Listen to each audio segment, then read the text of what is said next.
Would you describe your child as passive, quiet around others, uncomfortable in social situations, a child who avoids eye contact, maybe hesitant to try new things? Does your child excessively rehearse what they want to say or how they want to behave? They wish to be perfect in their social interactions. Some parents might wonder, is this shyness or is it something more? Is it social anxiety? Well, today we're digging into the topic of both. Is it shyness or social anxiety? How do you know? And should you do anything about it? Millions of kids struggle with learning, processing, and social emotional difficulties. These challenges interfere with their ability to reach their full potential. Dr. Karen Wilson is here to help. Her extensive background in pediatric neuropsychology and higher education have prepared her for this unique mission. Listen as she delivers content to inform, educate, and empower parents and educators. This will enable you to identify challenges that kids face and get them on the road to achieving their full potential. This is Diverse Thinking, Different Learning by Child Nexus. Hello, everyone, and welcome back to the podcast. Thank you so much for joining me today. I'm thankful that you are here, and I'm also thankful for our guest today, Dr. Fran Walfish. Dr. Walfish is a leading child, couples, family, and relationship psychotherapist in Beverly Hills. In addition to her thriving private practice, Dr. Walfish was on clinical staff in the Department of Child Psychiatry at Cedars-Sinai Medical Center for 15 years. Dr. Walfish is a featured expert in Parents Magazine, Ask the Experts, and is an expert contributor to a number of national news programs. Dr. Walfish is also the author of The Self-Aware Parent, Resolving Conflict and Building a Better Bond with Your Child. Please join me in welcoming Dr. Fran Walfish. Hi, Fran. Hello, Karen. Thanks for inviting me. I'm delighted to be a guest on your show. I am so excited to speak with you. You know, I adore you. We've been working together for years, and I am so excited to bring Dr. Fran Walfish to the Diverse Thinking, Different Learning podcast. Thank you so much. It's a thrill. I'm so excited about this topic, too, that we're going to be talking about. You know, when I was thinking about talking about this particular concept, these particular characteristics, I thought to myself, it's not uncommon for parents, teachers, medical professionals to describe a child as shy. You know, it's a common trait seen in young children, but is it ever a cause for concern? And I thought, let me have Dr. Fran Walfish come on the podcast. She is an expert in these and many other things. So I'd love for you to start by talking about what shyness is, and is there ever a time when parents should be concerned? Excellent question. First, shyness is an innate trait. What does that mean? It's something human beings are actually born with, and there is a genetic link. So a child comes into the world already predisposed with temperament. The question is the person an extrovert or an introvert? And shyness is on the introvert measurement. That's a simple thing to explain.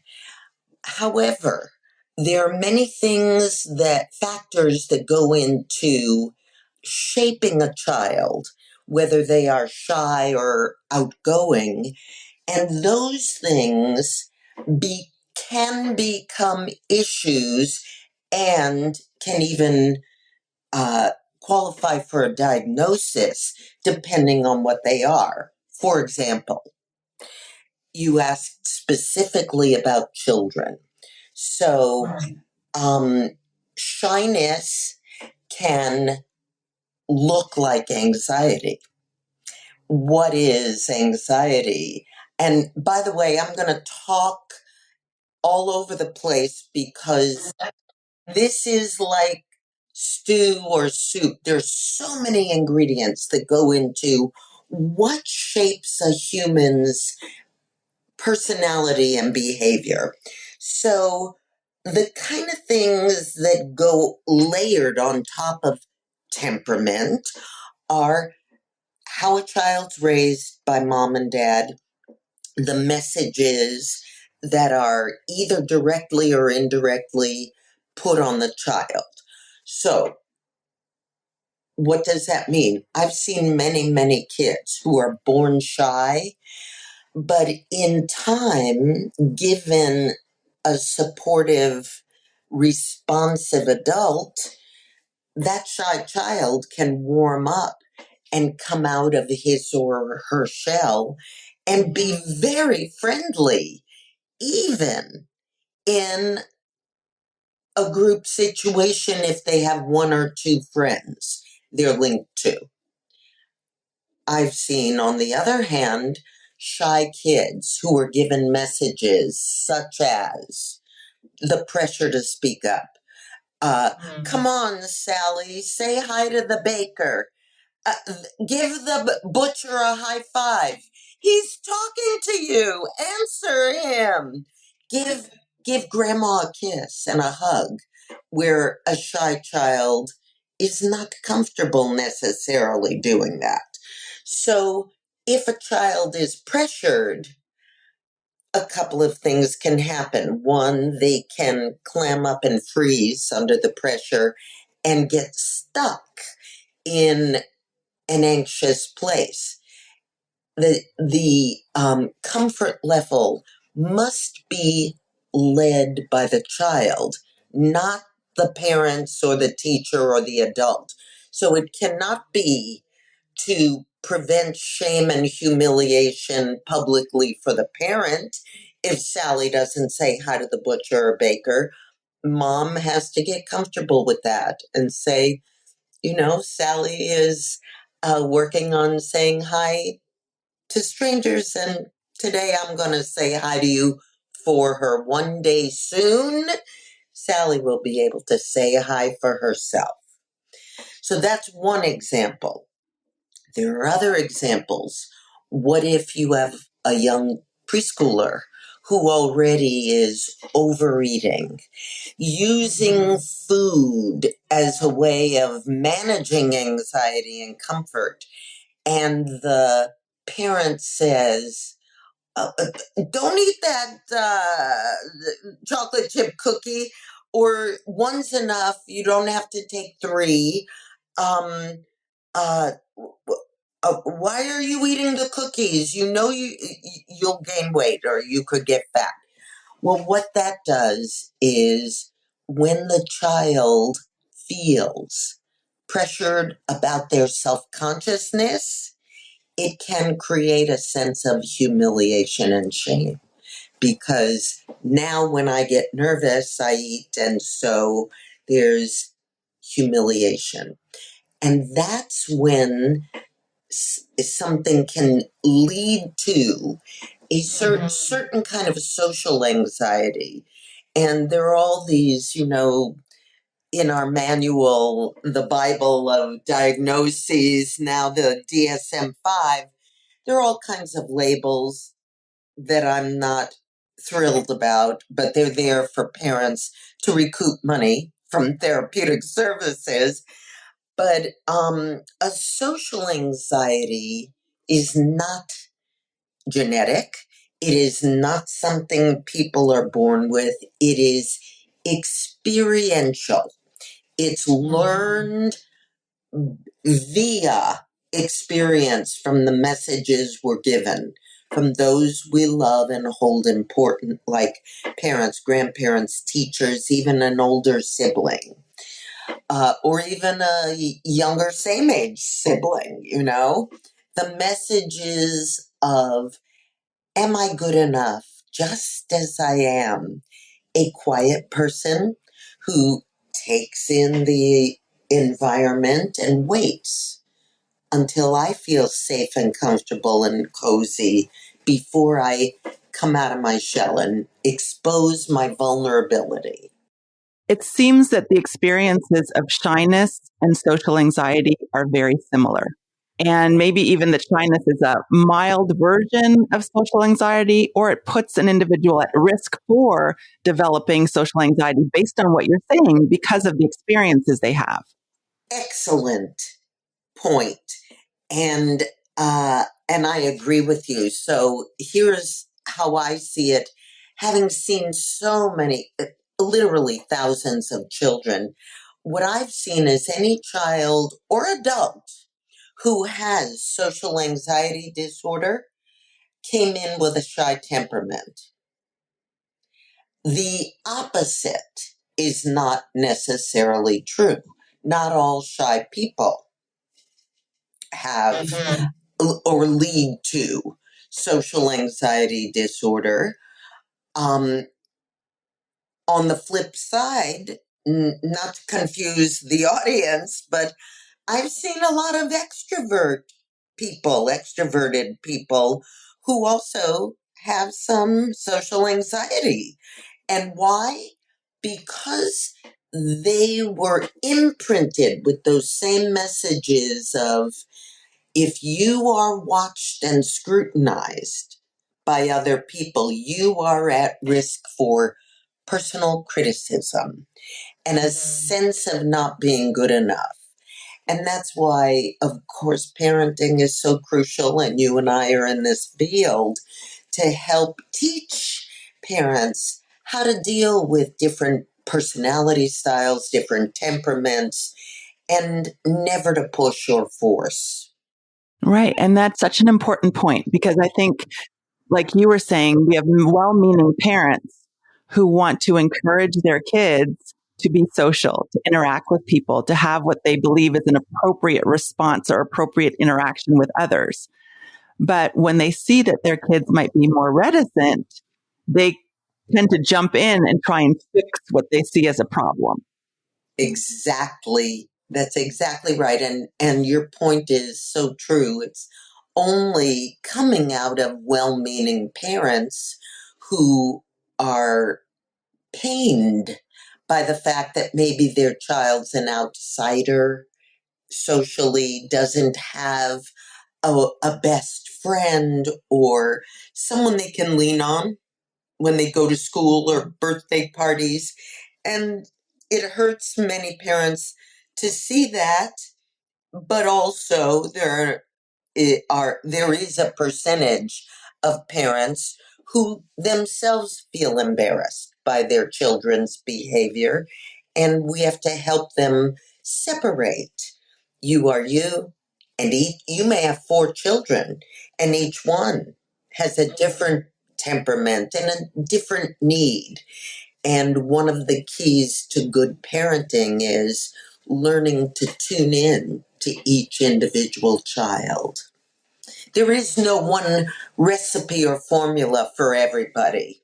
There absolutely isn't. Absolutely isn't. Particularly when you talk about shyness as a characteristic of an individual, and then social anxiety as something that really begins to interfere with a child or an adult's functioning. You've got those physical symptoms that individuals can experience in social situations: a rapid heart rate, difficulty breathing, dizziness, headaches, and it can lead to avoidance of certain situations. Yes.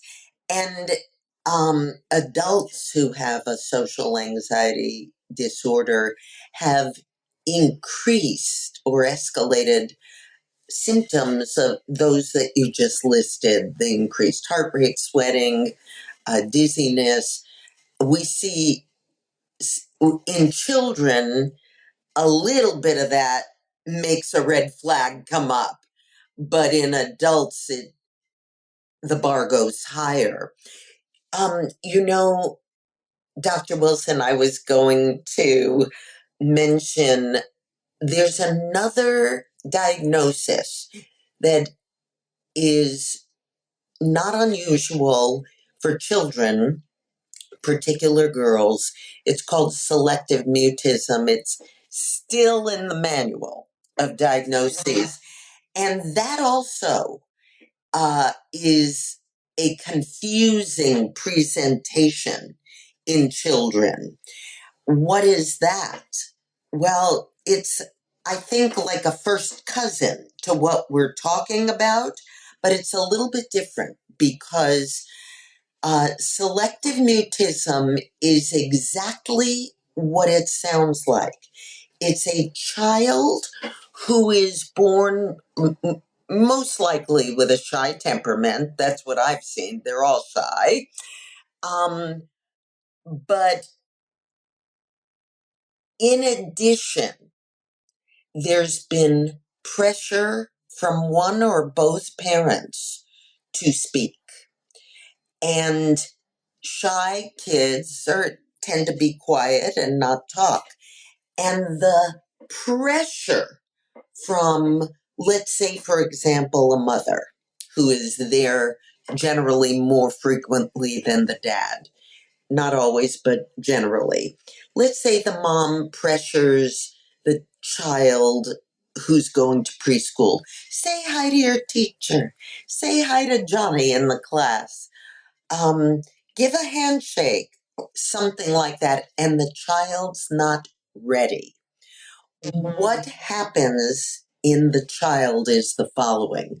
The child feels escalated anxiety, increased heart rate, maybe sweating, and the child retreats, cocoon, first for safety, for safe harbor to comfort the anxiety. But very quickly, that child learns that speaking up and delivering the goods, it is very important to that parent, and it becomes a control issue. So the anxiety the discomfort that's based in anxiety flips and leads to a control issue and becomes a power struggle. And that is why it's crucial for parents not to pressure kids, because just like toilet training, we don't want children to withhold and not, for instance, poop in the toilet if they think it's too important to mommy and daddy. What a weapon you've offered that child who, in the toddler early phase of young childhood, has to master and be in control of. When it comes to body functions and body delivery and mastering milestones, the child must be in control. And there are very few milestones, but one is toileting, one is eating, another is speaking, sleeping, and self-soothing. Those are the 5 main ones. And of course, mastering frustration tolerance. But all of those happen beginning in the early phase. So raising young children is crucial to determine when they're at the fork in the road which way they're going to go. A pathway of learning how to cope adequately, competently, comfortably, or getting stuck and not moving forward. That's when they come see me. Right. And I love that you mentioned selective mutism. We actually just recorded an episode completely on that. So it's like you were in my head as we're having this conversation. But I would love, when parents see their children, and how can a parent tell if what they're seeing in terms of their child's characteristics is shyness or social anxiety, and when they need to actually do something about it? Very good question. I think the parent who is struggling to discern the difference still needs to respond to that child exactly the same way, whether it's shyness or social anxiety. And we're talking young children between the ages of 2.5 and 7, let's say in there, okay? With you, I'm talking about parents creating a template for how they will respond. And the way to respond for the parents is, number one, very, very important with non-judgment. That parent has to search their soul and, forgive me, come to Jesus, come to Moses, come to Allah, whoever you pray to, but be honest with yourself and take all the pressure off. That is, whether it's shyness, selective mutism, or an anxiety, social anxiety disorder. So you take the pressure off and you follow your child's lead, asking questions. Let's figure a way that would feel comfortable for you. How are we going to go to this birthday party together? Of course, mom would stay with a kid who wants mommy or daddy to stay with the child at the birthday party. Maybe what mom does is plop herself on a chair and allow your child to leave your side at his or her pace, comfort level. Mm-hmm. If your child needs to stay next to you, cling or stay next to you, allow it. But don't allow an enmeshment or a merging of your child's body and theirs. You want to create some reasonable separation. What does that mean? Maybe your child sits next to you. Maybe they're serving the birthday cake. Mommy says, let's go see what kind they have, and maybe taste it if Sally wants to. And then mommy goes with her daughter to the birthday cake table, sits next to but behind the child, so that your daughter or child is sitting with the other kids and you're right there shadowing right behind and assuring your child you're not going to leave.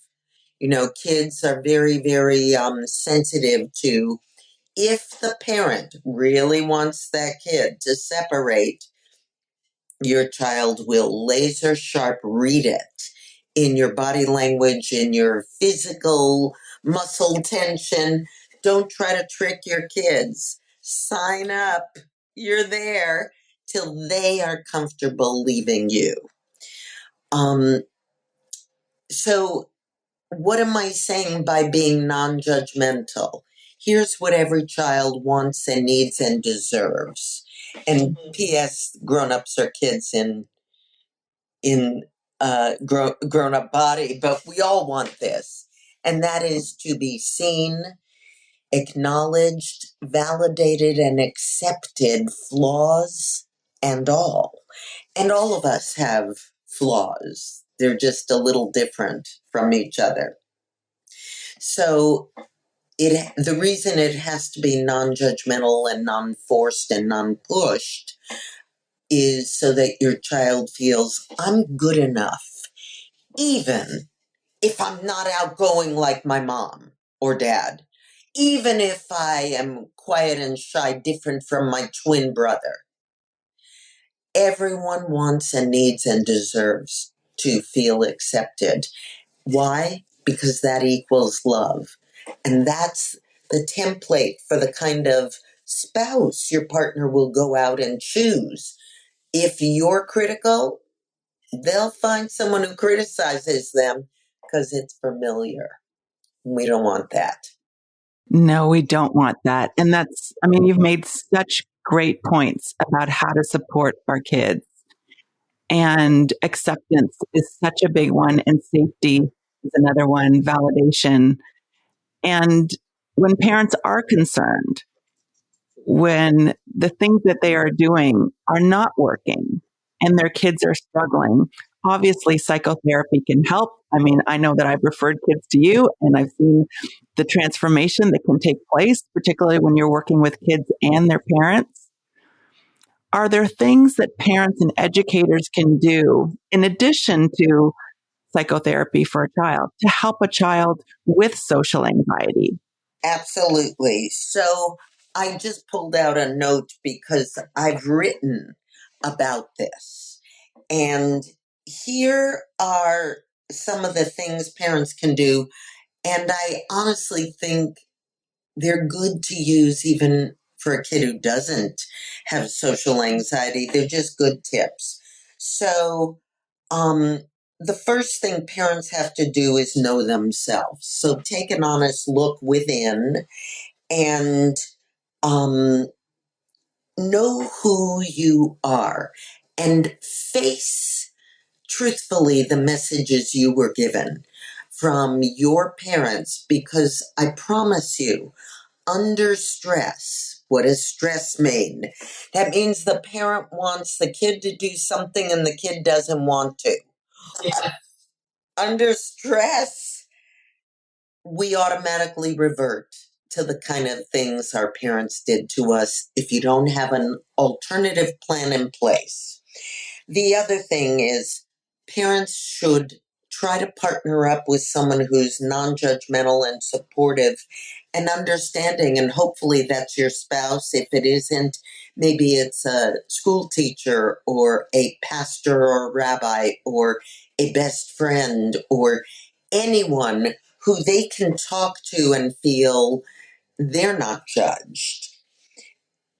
Expect that you will have successes and failures. What does that mean?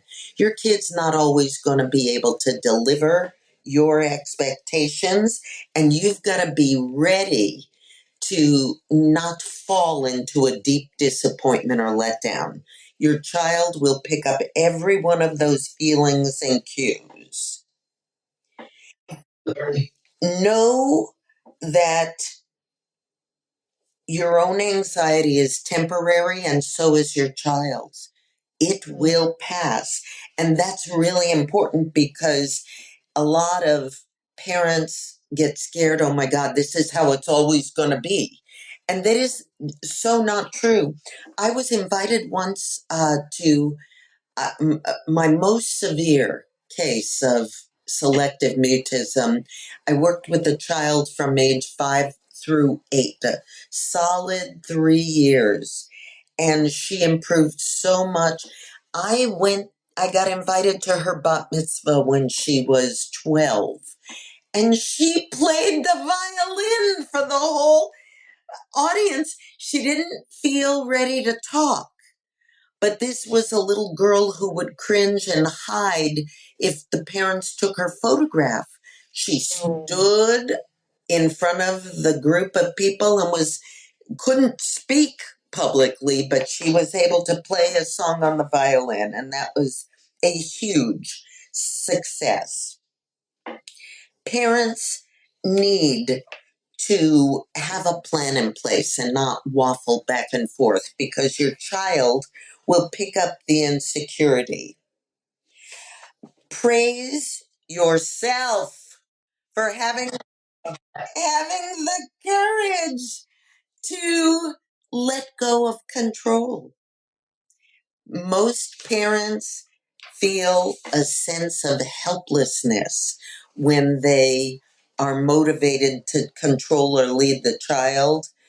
When you give up control, you're letting go of your arm, muscling your child's in a power struggle. There cannot be a power struggle if one person is not tugging in the opposite direction. You, the parent, have to let go first. Your child won't, especially if they're stubborn. And by the way, I've seen a lot of shy kids who happen to also be stubborn.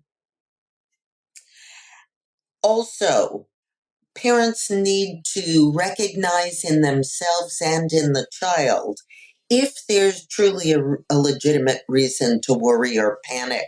There really might not be.